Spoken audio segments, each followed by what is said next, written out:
ఓం శ్రీమాత్రే నమః. మనోజవం మారుతతుల్యవేగం జితేంద్రియం బుద్ధిమతాం వరిష్టం వాతాత్మజం వానరాయూధముఖ్యం శ్రీరామదూతం శిరసా నమామి. జై శ్రీరామ్, జై హనుమాన్. వీక్షిస్తున్నటువంటి ప్రేక్షకులందరికీ కూడా హనుమంతుల వారి యొక్క అనుగ్రహము కలిగి, మరి ఈ ఏప్రిల్ మాసంలో మనకి మీనరాశిలో జలరాశిలో ఆల్రెడీ కొన్ని నెలల పాటుగా పెద్ద గ్రహమైనటువంటి మరి పాపగ్రహమైనటువంటి శని భగవానుడు మీనరాశిలో ఉంటూ కొన్ని రాశుల వారికి ఎన్నో ఇబ్బందులను కలిగజేస్తూ, మరలా ఇంకొక పాపగ్రహమైనటువంటి కుజగ్రహ భగవానుడు అదే రాశిలోకి శనితో పాటుగా దాదాపుగా ఒక 42 రోజులు ప్రయాణం చేస్తూ ఏప్రిల్ 2వ తేదీన పూర్వాభాద్ర నక్షత్రము 4వ పాదంలో అడుగు పెడుతూ మీనరాశిలో ఏప్రిల్ 6వ తేదీ నుండి ఏప్రిల్ 21వ తేదీ వరకు కూడా శని భగవానుడితో ఉత్తరాభాద్ర నక్షత్రములో ప్రయాణం చేస్తూ ఎన్నో విధాలైనటువంటి ఇబ్బందులని, కొన్ని రాశుల వారికి విశేషమైనటువంటి ఫలితాలని అందచేస్తూ, అలాగే 22వ తేదీ నుండి ఏప్రిల్ మే 10వ తేదీ వరకు కూడా ఈ కుజుడు శనితో పాటుగా మరి ప్రయాణం చేస్తూ తర్వాత మేషరాశిలోకి ప్రవేశిస్తాడు. మరి మే 10వ తేదీ వరకు ఈ యొక్క కుజ శనుల యొక్క ప్రయాణము, దీర్ఘకాలిక ప్రయాణము, దాదాపుగా 40-42 రోజుల ప్రయాణ కాలము ఏ ఏ రాశుల వారికి ఏ విధంగా ఉంటుందో తెలుసుకునే ముందు, మరి ముఖ్యంగా కుజగ్రహము అంటే మంచి ఆవేశపూరితమైనటువంటి గ్రహము, అగ్రెసివ్నెస్ అంటే కుజగ్రహము. అలాగే కొట్లాట్లు కానీ, అట్లాగే చోరత్వము అంటే దొంగతనాలకి సంబంధించిన విషయం కానీ, ముఖ్యంగా అద్దు అదుపు లేనటువంటి సిచ్యువేషన్స్, అది వెహికల్ పరంగా ప్రయాణం చేసేటప్పుడు లేదా ఎవరితోనైనా సరే మాట్లాడేటప్పుడు, ఏదైనా ఒక కార్యాన్ని ప్రారంభించి చెయ్యాలి అనుకునే లోపలే చేసేద్దాం అనేటటువంటి ఒక మనోవికారాన్ని కూడుకున్నటువంటి గ్రహము ఈ కుజగ్రహము. మరి ఈయన సాక్షాత్తు చాలా నిదానంగా ప్రశాంతంగా ఒక ప్రణాళికను తయారు చేసుకొని దాదాపుగా 2 నెలల ముందు చేసేటటువంటి పనిని ముందు కాలంలోనే జాగ్రత్తగా అమర్చుకొని ప్రశాంతంగా చేయాలి, ఏది చేసినా శాశ్వతంగా నిలబడి ఉండాలి అనేటటువంటి మరి ఆలోచనతో ప్రయాణం చేసేటటువంటి ఈ శని భగవానుడు. ఇరువురికి కూడా ఒక గ్రహానికి ఉన్న తత్వము ఈ గ్రహానికి ఉండదు. ఈ రెండింటి మధ్య పరమ శత్రుత్వం ఉన్నటువంటి గ్రహాలు ఈ యొక్క కాలచక్రంలో శని భగవానుడు మరియు కుజ భగవానుడు. భూమికి దగ్గరగా ఉంటూ మరి చంద్రుడు ఎంతైతే మన మనసు మీద ప్రభావితం చేస్తాడో, అట్లాగే నెక్స్ట్ స్టెప్లో ఉన్నటువంటి కుజ భగవానుడు తన యొక్క ప్రభావాన్ని అత్యధికంగా మనుషుల యొక్క, జీవుల యొక్క శరీరం మీద, వారి యొక్క ఆరోగ్యం మీద ప్రభావితం చూపిస్తూ, ముఖ్యంగా మనకి బ్లడ్ రిలేషన్స్ అంటే రోగ ప్రసరణ వ్యవస్థ. వృషభ రాశి వారికి ఏప్రిల్ 2వ తేదీ నుండి మే 10వ తేదీ వరకు కూడా లాభస్థానమైనటువంటి మీనరాశిలో కుజుడు శని 2 పాపగ్రహాలు కలిసి ఉండటం వలన ఈ యొక్క 40 రోజులు కూడా వీరికి అత్యంత శుభకరమైనటువంటి కొన్ని విషయాలు జరుగుతున్నాయి.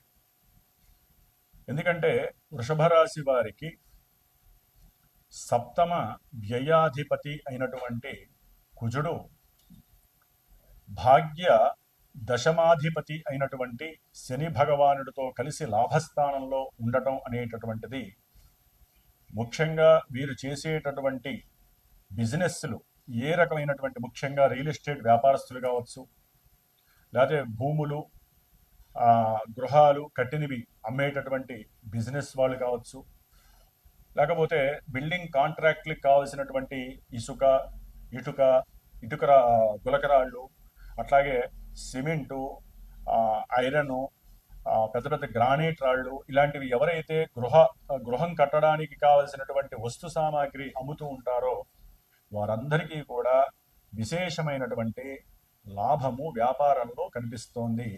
పెట్టినటువంటి పెట్టుబడికి రూపాయికి 10 రూపాయలు కనిపించేటటువంటి రాసుల్లో ఈ కుజశనుల యొక్క లాభస్థితి అఖండమైనటువంటి ధనాన్ని ఇస్తోందని చెప్పుకోవచ్చు. అట్లాగే ప్రయాణాలు, భార్యాభర్తలు ఆల్రెడీ కాస్త విపరీతమైనటువంటి ధోరణిలో ఉండి ఇబ్బందులు పడుతూ మొన్నటిదాకా ఇరువురు మధ్య మాటలు లేనటువంటి వారు కూడా చాలా ఆనందంగా కాస్త దూర ప్రయాణాన్ని చేయాలి. దాని ద్వారా అయినా మన కుటుంబంలో కొన్ని మార్పులు కలుగుతాయి. మన యొక్క కుటుంబంలో ఎన్నో రకాలైనటువంటి ఆనంద ఉత్సాహాలు మనలో కలుగుతాయేమో అనేటటువంటి ఒక చిన్న ఆశ, కోరిక, ఆహ్లాదమైనటువంటి మానసిక స్థితి ఈ యొక్క వృషభ రాశి వారికి కలిగి దూర ప్రయాణాల యందు ఇష్టత, దూర ప్రయాణాల వలన కుటుంబంలో మంచి ఆనందము వెల్లువిరిసేటటువంటి పరిస్థితులు కలగడానికి అవకాశాలున్నాయి. అట్లాగే ఎవరైతే వృషభ రాశి వారు వివాహపరమైనటువంటి విషయాల యందు, అది మొదటి వివాహమైనా ద్వితీయ వివాహమైనా సరే, వివాహం చేసుకోవాలి, మొన్నటిదాకా సంబంధాలు వచ్చి వెళ్ళిపోయినాయి అనుకున్నటువంటి వారికి ఈ కుజశనులు లాభంలో ఉండటం అనేటటువంటిది ఈ మే 10 లోపల ఎట్టి పరిస్థితుల్లో వీరి గృహంలో వివాహ సంబంధిత విషయాలలో ఆనంద ఉత్సాహాలు, విందులు, విలాసాలు జరగడానికి అత్యంత అవకాశాలు ఉన్నాయి. ముఖ్యంగా ఎవరైతే పెళ్లి చేసుకోవాలి పెద్దవాళ్ళని ఒప్పించి అని భావంతో ఉన్నవాళ్ళు, అంటే ప్రేమించుకున్నటువంటి వాళ్ళకి ఇది చాలా శుభకరమైనటువంటి విషయము. వీరి ఇంట్లో వాళ్ళే కాకుండా బంధువులు కూడా చక్కగా వీరి యొక్క ప్రేమని అగ్రీ చేసి చక్కగా వివాహం చేయడానికి అవకాశాలున్నాయి ఈ వృషభ రాశి వారికి. ముఖ్యంగా ఉద్యోగానికి సంబంధించినటువంటి విషయాలలో ఉద్యోగం పోతుందేమో అని భయపడేటటువంటి వారికి ఉద్యోగం ఎక్కడికి పోదు. ఉద్యోగంతో పాటుగా కొత్తగా ఏదైనా వ్యాపారపరమైనటువంటి ఒక ఆలోచన వీరి యొక్క మేధస్సులో కలిగి దాని గురించి మరి కుటుంబంలో సభ్యులతో లేకపోతే వారికి తెలిసినటువంటి బంధుమిత్రాదులతో చర్చించి చక్కటి లాభకరమైనటువంటి మాటలని మాట్లాడటం, దానికి సంబంధించినటువంటి సంభాషణ క్రియలు వారికి చాలా ఆనందాన్ని కలుగజేయడం అనేటటువంటివి. అట్లాగే కొంతమందికి సంతానపరమైనటువంటి విషయాలలో ద్వితీయ సంతానం గురించి ఎవరైతే ఆలోచిస్తున్నారో వారికి ఈ 41 రోజుల్లో శుభ పరిణామాలు కనిపిస్తున్నాయి. 2 పాపగ్రహాలు లాభంలో ఉండి మరి ఆ గ్రహాలలో కుజుడు ఎప్పుడైతే కనుక కుటుంబ స్థానాన్ని 5వ స్థానాన్ని చూస్తున్నాడో చాలా ఆనందం. కొంతమందికి ఎవరికైనా సరే విడిపోయి కోర్టు కేసుల్లో ఇబ్బందులు పడుతున్నటువంటి భార్యాభర్తలు ఉన్నారో వారి మధ్య చక్కటి సాంగత్యం ఏర్పడటానికి, కుటుంబంలో ఎవరో ఒకళ్ళు అన్నదమ్ముల వరుసో అక్క చెల్లెల వరుసో లేకపోతే పెద్దవాళ్ళు ఎవరైనా సరే వారు ముందుకు వచ్చి వీరి మధ్య సరైనటువంటి సఖ్యతని ప్రదర్శింపజేసి వారిద్దరిని కలిపి కుటుంబంలో ఆనందంగా ఉండే అవకాశం కనిపిస్తుంది. ఎవరైనా గృహ కట్టడానికి సంబంధించి కానీ ఏదైనా ఉద్యోగానికి సంబంధించినటువంటి విషయాల్లో కానీ ప్రయాణాలకు సంబంధించి కొంతమంది అప్పులు చేస్తూ ఉంటారు. దూర ప్రయాణాలకు సంబంధించి విదేశాలకు వెళ్ళటానికి, లేకపోతే భార్యకు నుండి భర్తకు ఉన్నప్పుడు ఇరువురిలో ఇక్కడి నుంచి అక్కడికి వెళ్ళటానికి అప్పులు చేసినటువంటి వాళ్ళకి అప్పులు తీరిపోయేటటువంటి అవకాశం కనిపిస్తోంది. ఎందుకంటే చక్కటి లాభము కనిపించడానికి అవకాశాలు చాలా ఉన్నాయి. కొంతమందికి విదేశీ అవకాశాలు కూడా, అంటే ఆహ్లాదంగా ఉండటానికి లేకపోతే ఎవరైనా బిడ్డలుంటే వాళ్ళని చూడటానికి కానీ చక్కటి అవకాశాలు కనిపిస్తున్నాయి. కాబట్టి వృషభ రాశి వారికి ఈ 41 రోజులు గనక చాలా చాలా విశేషప్రదమైనటువంటి కుజశనుల యొక్క ప్రభావము వీరికి ధనపరంగా, కుటుంబ పరంగా, ఉద్యోగ పరంగా, అట్లాగే ఏదైనా విదేశాల పరంగా ఉండటానికి అవకాశం ఉంది. ఏదేమైనప్పటికీ గోచారంలో కొంతవరకు మాత్రమే మనకి శుభాలు కానీ అశుభాలు కానీ జరిగే అవకాశాలు ఉంటాయి. ఎందుకంటే మనకంటూ పుట్టిన సమయంలో ఈ రాశులు, నక్షత్రాలు కొన్ని కోట్ల మందికి ఉంటాయి. కానీ మనం పుట్టినప్పుడు గ్రహస్థితి మనకి ఒక లగ్నము, లగ్నానికి దశలు, అంతర్దశలు అనేటటువంటిది ముఖ్యమైన పాత్ర వహిస్తాయి.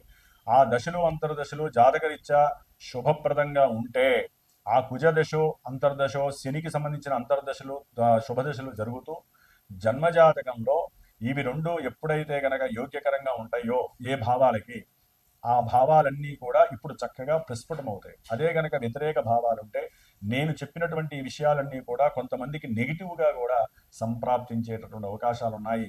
ఏదేమైనా జన్మజాతకమే చాలా చాలా గురిగా నమ్ముకోవాలి. దాన్ని బట్టి మాత్రమే గోచారం మనకి తన యొక్క ప్రభావాన్ని చూపిస్తుంది అనటంలో ఎక్కడా అతిశయోక్తి లేదు. కాబట్టి ఎవరైనా సరే కొన్ని విషయాలు గృహ కట్టడాలు కానీ లేకపోతే ఆ పెళ్లిళ్ళకి సంబంధించినటువంటి విషయాలు, ఇంకేదైనా గొడవలకి సంబంధించిన విషయాలు జరుగుతున్నా వాటి యొక్క ఉపశమనం కోసం, సరైనటువంటి దోష పరిహారాల కోసం అయితే గనక సరైనటువంటి గురువుని సంప్రదించి వారికి నడుస్తున్న దశలేంటి, అంతర్దశలేంటి, వాటికి అనుకూలంగా వీరు చేసే పనులకి అనుకూలంగా ఉన్నాయా, ప్రతికూలంగా ఉన్నాయా అనే విషయాల్ని తెలియజేసుకొని చక్కగా ఆ గురువు చెప్పినటువంటి రెమెడీస్ కనుక చేసుకున్నారనుకోండి, ఇలాంటి సమస్యలు ఎన్ని వచ్చినా సరే జన్మజాతకంలో ఎదురీదే స్వభావము, లక్షణము మీకు దగ్గరగా ఉంటుంది. ఆ యొక్క గ్రహాల యొక్క శాంతి ఉపశమనం మీ జీవితానికి చక్కటి రాజబాట అవటంలో ఎక్కడా కూడా సందేహము లేదు. కాబట్టి వృషభ రాశి వారికి ఈ యొక్క మే 10 వరకు చాలా చాలా అత్యద్భుతమైనటువంటి విషయాలు జరుగుతున్నాయి. ఓం శ్రీరామ, ఓం జై హనుమాన్.